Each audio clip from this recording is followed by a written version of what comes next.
Então, pessoal, a nossa segunda aula de hoje será de ciência, certo? Em que vamos estar revisando alguns conteúdos já estudados, como a eletricidade e o ar, certo? E vai dar uma breve pincelada, porque antes das nossas avaliações, a gente já tinha trabalhado um pouco sobre esses conteúdos, certo? Para melhor compreensão, se vocês quiserem, eu peço por gentileza que será de grande valia, que vocês peguem aí o livro de vocês na página 24, em que temos o conteúdo eletricidade, certo? Lembra que nós estudamos aí a eletricidade, estudamos que com o passar do tempo, o ser humano viu a necessidade de estar fazendo uso da eletricidade. E o que é essa eletricidade? A eletricidade nada mais é do que a retirada, certo, da natureza aí dessa energia para que ela possa estar promovendo energia para as nossas casas. Vimos que aqui no Brasil fazemos bastante uso da produção da energia através das hidrelétricas, certo? Que são através aí da força que a água exerce, certo? Nas nossas hidrelétricas, através das represas e com turbinas e geradores que trazem essa energia até a nossa casa, não é isso? Também vimos que na energia, na natureza também se encontra em formas de raios e relâmpagos, certo? Também são produções de energia natural. Porém, que essas energias não são boas para o nosso uso, certo? Vimos também que existe o ponto positivo e o ponto negativo das construções das hidrelétricas, certo? Que elas são boas para a produção de nossa energia, mas como consequência precisamos desmatar muitas vezes as florestas e fazer a retirada de animais de seus habitats naturais. Com isso, desfavorecendo a nossa fauna e a nossa flora, certo? Vimos aí que temos alguns materiais que são bom condutor de eletricidade, ou seja, o que é uma coisa boa, bom condutor, é a mesma coisa que dizer que aquilo puxa. Por exemplo, eu digo, este lápis é bom condutor de energia, o que quer dizer que ao contato com a eletricidade, ele vai absorver essa eletricidade de maneira mais rápida, certo? Porém, este lápis de tinta, ele não é bom condutor de eletricidade, porque ele é plástico, certo? E vimos que plástico não é um material bom condutor de eletricidade. Temos aí como bons condutores de eletricidade os metais, o cobre e o alumínio, certo? E como mau condutor de eletricidade temos a borracha, temos o isopor, temos o plástico, o couro, né? Um exemplo básico de bom condutor e mau condutor de eletricidade. Por exemplo, os fios que levam energia para a nossa casa são de cobre, porém, eles são recobertos com borracha. Por quê? A borracha transforma-se em isolante térmico, ou seja, ele não é bom condutor de eletricidade, já que ele está envolto do cobre, que é um bom condutor de eletricidade, para evitar choques e acidentes elétricos, certo? Vimos um pouco também aí de circuitos elétricos. Não foi que fazemos o uso de alguns experimentos, certo? Aí, como por exemplo, com uma pilha, que acendemos uma luz, né? E vimos alguns cuidados que devemos ter aí com a nossa eletricidade, né?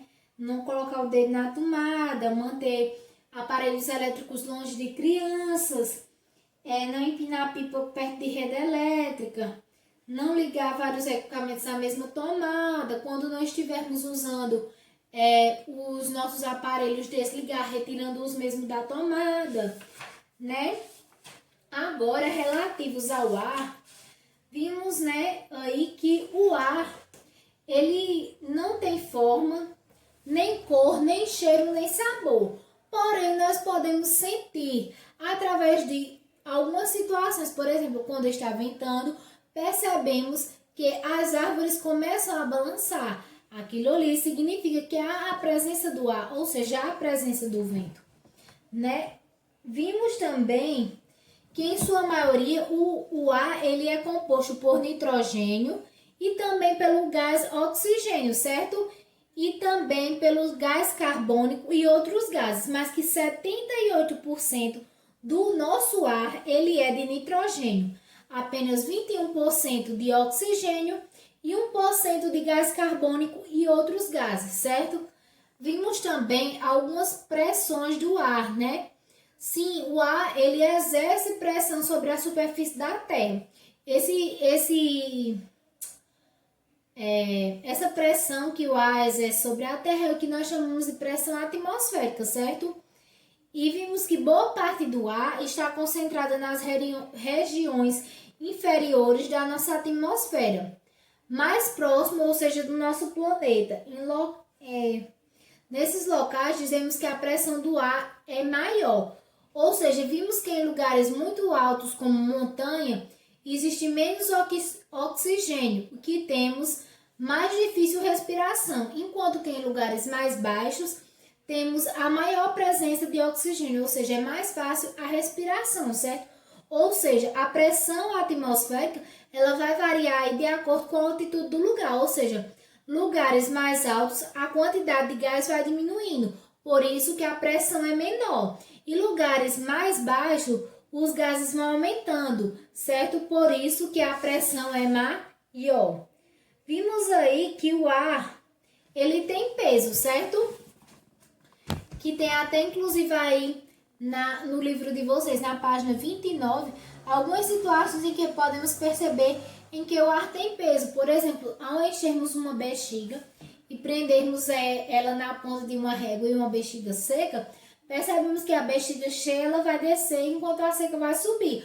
Ou seja, mostrando que o ar que está presente naquela bexiga, ele possui peso, certo? Vimos também que o ar também tem massa, certo? Porque temos uma situação de uma garrafinha PET, ela tampada, nós não conseguimos amassar. Por quê? Porque ali dentro está concentrado o ar, ou seja, existe uma massa. Diferente de como abrimos a sua tampa, em que o ar vai se dissipar por todo aquele ambiente e nós vamos conseguir estar amassando, certo?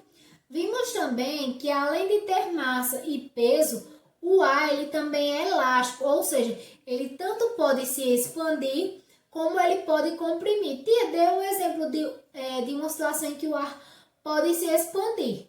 Quando eu encho um balão, o ar está expandindo, certo? Para dentro ali daquela bola, certo?